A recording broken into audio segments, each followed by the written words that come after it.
First, the latest on the child abuse investigation in Vinton County that is making headlines across the nation.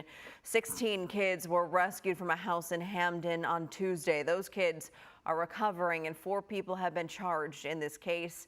Our Kirsten Lindquist live in MacArthur. And Kirsten, you are talking with a first responder who was actually there when the kids were saved.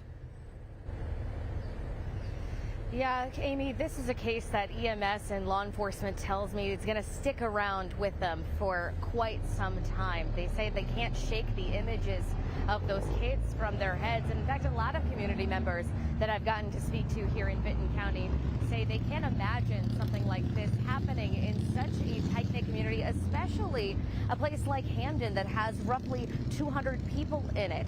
Now, 4 members of the Sider family now face 16 counts of child endangerment charges. Those suspects said to be the parents and grandparents of the children in this case, who range in age from 1.5 to 18 years old.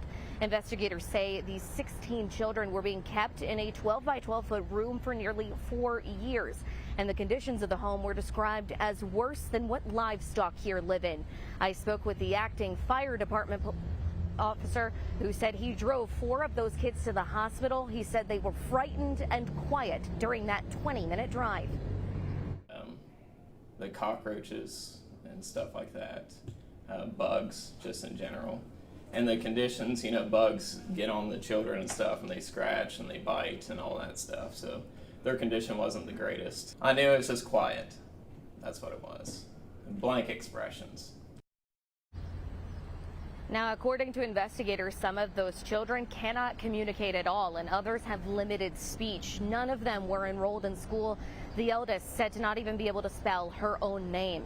The sheriff said one of those kids is still in critical condition at a hospital. We also learned investigators first came to that property executing a search warrant connected to a separate criminal investigation that began 4 to 6 weeks before those kids were discovered on Tuesday.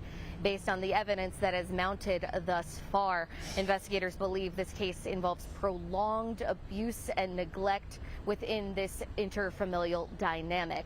Now, we do know right now there is no court date set as of yet. We also know that 3 of the 4 suspects now have public defenders as their attorneys.